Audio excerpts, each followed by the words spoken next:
semuanya, perkenalkan nama saya Arnold dan pada kesempatan kali ini saya akan membahas buku novel yang berjudul Sang Pemimpi karya Andrea Hirata. Identitas buku.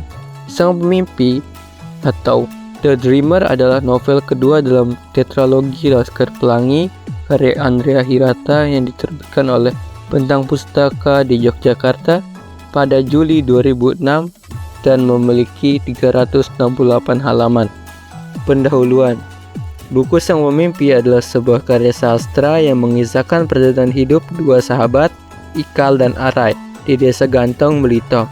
Mereka memiliki impian untuk melanjutkan pendidikan ke sekolah tinggi, meskipun kondisi lingkungan yang mereka punya itu kurang mendukung. Isi cerita dimulai dengan potongan cerita awal di mana Ikal dan Arai bersama teman-teman sekelas mereka mengalami petualangan dan kejadian unik di desa Gantong. Mereka menghadapi berbagai tantangan dan kesulitan, termasuk masalah ekonomi, konflik sosial, serta ketidaksetaraan dalam dunia pendidikan. Potongan kasus atau problem dalam cerita. Salah satu aspek menarik dari buku Sang Pemimpi adalah pemaparan yang mendalam terhadap berbagai masalah dan tantangan yang dihadapi oleh Ikal dan Arai dalam perjalanan mereka mencapai impian mereka. Salah satu masalah yang menjadi fokus utama dalam cerita ini adalah ketidaksetaraan dalam pendidikan. Ikal dan Arai hidup di desa Gantong yang memiliki akses terbatas terhadap pendidikan berkualitas. Mereka harus berjuang melawan sistem yang tidak adil dan mencari cara untuk mendapatkan kesempatan belajar yang setara dengan yang dimiliki oleh orang-orang di kota. Ketidakadilan ini menggambarkan realitas sosial yang terjadi di banyak daerah pedesaan Indonesia, di mana akses pendidikan terbatas dan kesempatan untuk meraih impian seringkali tidak seimbang. Selain ketidaksetaraan dalam pendidikan, buku ini juga menggambarkan konflik sosial dan ketegangan yang terjadi dalam masyarakat desa Gantong.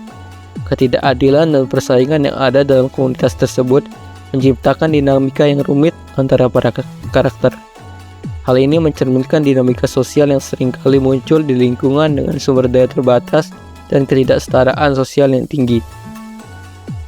Selain tantangan dalam pendidikan dan konflik sosial, Ikal dan Arai juga menghadapi tantangan ekonomi yang signifikan. Keluarga mereka hidup dalam kondisi yang serba terbatas, dengan keterbatasan sumber daya yang menghalangi mereka dalam mencapai impian mereka. Mereka harus mencari cara kreatif untuk mengatasi keterbatasan tersebut, menemukan peluang baru, dan berjuang melawan kemiskinan yang melingkupi mereka. Potongan akhir atau puncak cerita. Dalam puncak cerita, Ikal dan Arai berhasil mengatasi berbagai rintangan dan memperoleh kesempatan untuk melanjutkan pendidikan ke sekolah tinggi di luar desa. Impian mereka menjadi nyata, namun tidak tanpa perjuangan dan pengorbanan. Hal ini memberikan pesan penting tentang pentingnya keberanian, ketekunan, dan semangat dalam mengejar impian. Kelebihan dan kekurangan buku. Kelebihan buku ini terletak pada cerita yang menginspirasi dan penuh emosi. Penulis Andrea Hirata mampu menggambarkan karakter-karakter dengan sangat kuat sehingga pembaca merasa terhubung secara emosional dengan mereka. Kekurangannya mungkin terletak pada beberapa bagian cerita yang terasa terlalu panjang dan detail yang berlebihan, sehingga memperlambat alur cerita dan mengurangi daya tarik pembaca. Penutup. Secara keseluruhan, buku Sang Pemimpi karya Andrea Hirata adalah sebuah karya sastra yang menginspirasi. Buku ini mampu menyampaikan pesan-pesan penting tentang impian, persahabatan, perjuangan, dan kesempatan dalam kehidupan.